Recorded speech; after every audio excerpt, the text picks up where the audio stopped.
Olá, meus amores. Hoje a nossa aula é de história. Hoje nós vamos também finalizar os fatos ocorridos no segundo reinado, que nós já vínhamos estudando. Então eu vou voltar um pouquinho aí para a gente seguir a linha de raciocínio e ter um melhor entendimento, tá? Então nós estudamos que o segundo reinado foi a época em que Dom Pedro II administrou o Brasil. Época esta em que o Brasil teve um grande crescimento econômico e tecnológico. Foi inventada a máquina fotográfica, foi inventado o telefone, que fizeram com que a vida ficasse mais fácil, ok? A máquina fotográfica, ela registra os acontecimentos de uma época, que é muito importante, e o telefone facilita a comunicação naquela época, onde se utilizava das cartas e a comunicação demorava muito para chegar de um lugar ao outro. Houve crescimentos também nas cidades, né? Foram construídos redes de esgoto, de água encanada, foram construídas escolas, bibliotecas, museus, foram construídas estradas de ferro, onde os trens levavam as mercadorias até os portos para os produtos serem exportados para outros países. Então foi uma época de ascensão econômica. E esse crescimento econômico e tecnológico que ocorreu no segundo reinado foi graças à plantação do café aqui no Brasil, onde muitos fazendeiros plantaram café, outros fazendeiros foram comprando terras e plantando esse café, e esse café foi vendido para outros países. Então, graças ao lucro, ao dinheiro que deu da venda do café para outros países, é que o Brasil foi crescendo nessa época do segundo reinado. Porém, como o Brasil estava em contato com outros países, ele teve um conflito, né? Teve a Guerra do Paraguai, onde o Brasil venceu essa guerra e acabou tudo bem até depois de 100 anos, quando foi construída lá a Ponte da Amizade que nós vimos, tá? Então esse foi o conflito maior com outro país, com o Paraguai, no segundo reinado. Outra coisa que teve, outro fato ocorrido no segundo reinado, foi o fim da escravidão, com a Lei Áurea, assinada pela princesa Isabel, filha de Dom Pedro II, em 13 de maio de 1888. Então, nesse segundo reinado, no século XIX, acabou a escravidão. E com o final da escravidão, veio mais um fato ocorrido nesse segundo reinado, que é o que nós vamos estudar agora, a imigração do século XIX. Vamos ver o que aconteceu? Então vamos lá. Pegue seu livro, abra na página 102 e vamos ver o que aconteceu aí neste fato ainda dentro do segundo reinado. A redução do número de trabalhadores escravos contribuiu para que desembarcassem no Brasil imigrantes de diferentes nacionalidades. A maioria deles eram pessoas pobres que vinham em busca de trabalho e melhores condições de vida nas cidades e fazendas. Entre os imigrantes havia alemães, italianos, sírios, libaneses, turcos, poloneses, espanhóis e portugueses. No Brasil, os imigrantes passaram a se dedicar a várias atividades econômicas, como com destaque para a lavoura cafeeira em São Paulo, onde havia maior necessidade de mão de obra. Eles trouxeram para o Brasil diferentes costumes que foram incorporados à nossa cultura, como o consumo de massas dos italianos, de quibes e esfirras dos árabes.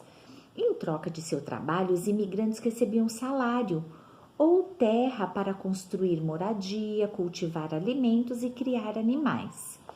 Além de São Paulo, onde se localizavam a maioria das fazendas de café, muitos imigrantes se estabeleceram no sul do Brasil, sobretudo alemães, poloneses, portugueses e italianos. Então vamos lá aqui. O que seria um imigrante? Pessoa que passa a viver em outro país, que não é o seu de origem, tá? E trabalhar na lavoura é o cultivo e a produção do que se é plantado. Então vou explicar para vocês. Então, nós já estudamos na aula passada que teve o final lá da escravidão. Com o final da escravidão, diminuiu os trabalhadores nas fazendas, tá? Principalmente de café. Essa mão de obra escrava acabou atrapalhando um pouquinho o cultivo do café nas fazendas, né? E nos outros países já se era muito comentado que aqui no Brasil tudo que se planta dá, que o trabalho na lavoura é grande, que o Brasil era um país de muita extensão de terra, de muitas fazendas, de muito plantio do café, da cana-de-açúcar, do algodão, do trigo, enfim. Então isso já era comentado nos outros países. Então o que aconteceu quando acabou a escravidão? Pessoas de outros países, chamados imigrantes, vieram morar e trabalhar aqui no nosso país. Por isso que chama imigração do século XIX. Naquela época, com o fim da escravidão, muitas pessoas saíram dos países deles e vieram trabalhar aqui no nosso país, principalmente nas lavouras de café. Porque se nós vendíamos café para os outros países sabiam que aqui havia muita fazenda, né? Muita plantação de café e, portanto, muito trabalho, tá? Essas pessoas que saem do país, dos seus países para ir morar em outro país, elas chamam imigrantes, tá? E elas fazem parte da nossa população. Elas nasceram em Portugal, mas quando elas vêm para cá, elas são imigrantes. Elas nasceram na Itália, mas quando elas vêm para cá ou para qualquer outro país, elas são imigrantes. Então vieram alemães, italianos, sírios, libaneses, turcos, poloneses, espanhóis, portugueses. Aqui no Brasil, naquela época, teve uma miscigenação de pessoas. Muita gente veio de fora, chamados imigrantes, e vieram para trabalhar principalmente nas lavouras de café e principalmente em São Paulo.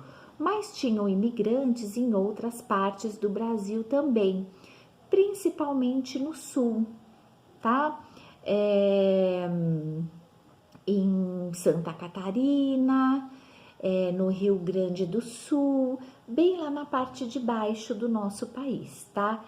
Para lá foram muitos alemães, tanto que foram tantos alemães que já há muito tempo em Santa Catarina, lá no Rio Grande do Sul, tem a famosa festa da Oktoberfest, que é uma festa que traz a cultura alemã, tá? E essa festa tem até hoje. Por quê? Porque a maioria dos alemães foram para lá, tá?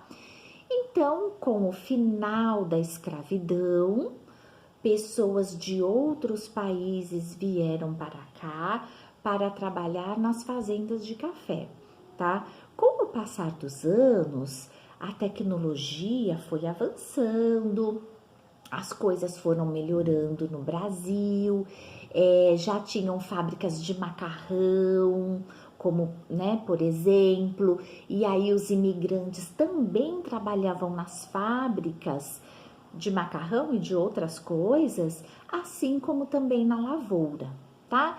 Então o Brasil, ele é um país que ele sempre recebeu pessoas de fora para morar e para trabalhar. Só que naquela época foi marcante. Vieram pessoas demais para cá para trabalhar por causa do fim da escravidão e por saberem que no Brasil tinham muitas terras, muitas fazendas e que tudo que se plantava aqui dava e dá até hoje, tá?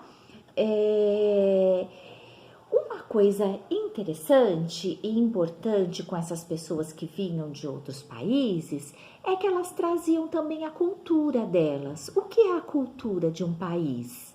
É o que eles têm de próprio deles. A comida própria, a roupa própria que a pessoa usa, né? Um hábito próprio deles, uma festa própria deles. E essa cultura de outros países, ela veio somar com a nossa, né? Então imagine se no mundo a gente só conhecesse a feijoada, um exemplo, só conhecesse a comida feijoada, né? A gente ia passar a vida inteira comendo a feijoada. Vamos supor que a gente só conhecesse a festa junina ou o carnaval, mas nenhum outro tipo de festa a gente conhecesse. Então, o fato de vir pessoas de outros países para cá e de ir pessoas daqui também para outros países, a cultura, ela de todos os lugares vão sendo conhecidas. A vestimenta, os hábitos, as comidas, as pessoas vão conhecendo, experimentando a cultura de outros países e trazendo para suas vidas também o que elas acham que é bom, que é gostoso e que vale a pena, tá? Então, por exemplo, a comida é uma coisa que faz parte da cultura de um povo que fica muito marcante e que acaba indo para outros lugares, né? Então, por exemplo, a Itália ela trouxe a pizza, ela trouxe a polenta e tantas outras comidas que na época eram feitas lá, mas que nós aqui no Brasil não conhecíamos, tá? Os libaneses trouxeram o quibe, que a gente come muito nas festinhas aí, o hummus, que se não me engano, é uma pasta lá que se passa no pão, o charuto, que é feito com folha de repolho e por aí vai. Né? O Japão trouxe, além de todas as outras comidas deles, o famoso sashimi e sushi. Portugal trouxe o bolinho de bacalhau, aquela sopa que todo mundo chama de caldo verde, o pastel de Belém. Então veja, a cultura dos outros países, elas acabaram enriquecendo aqui a nossa cultura também, né? Nós começamos a experimentar comidas de outros países, tipos de roupas diferentes, música diferentes, e com isso, com essa mistura de culturas que vai indo de um país para outro, todo mundo tem a oportunidade de conhecer tudo, de experimentar tudo, de saber tudo e de selecionar também o que eu gosto, o que eu não gosto, o que serve para mim e o que não serve para mim, tá? As festas também, né? As festas que os outros países faziam, as danças típicas dos outros países, tudo isso também vem somar com a nossa, tá? Por exemplo, a capoeira é um esporte hoje aqui no Brasil, né? Muito utilizado, e a capoeira veio da África. Então, é uma cultura que veio da África junto com os escravos para cá e que acabou ficando, tá? Então, essa imigração de pessoas, idas e vindas de um país para outro, tem o lado bom do trabalho, que eles vêm trabalhar, e tem o lado bom também de trazer a sua cultura e fazer com que todo mundo conheça e consuma tudo que tem no mundo, tá? Um outro exemplo aí são, por exemplo, os perfumes importados, tem os perfumes franceses, tem os perfumes dos Estados Unidos e que vem de vários outros lugares, enfim, né? A roupa, e aí as pessoas selecionam o que é para elas interessante e o que não é. Então, em especial no século XIX, após a escravidão, no segundo reinado, nós tivemos a imigração, a vinda de pessoas de outros países para o Brasil para trabalhar na lavoura de café e nas indústrias que foram vindo ao longo do tempo. E com isso, essa mão de obra também ajudou o Brasil a crescer economicamente, essa mão de obra das pessoas trabalhando aqui de outros países, ajudou o Brasil a crescer economicamente e trouxe também a cultura deles para nós experimentarmos e poder vivenciarmos, ok? Agora nós vamos fazer os exercícios e eu já falo com vocês. Um beijo e até já já!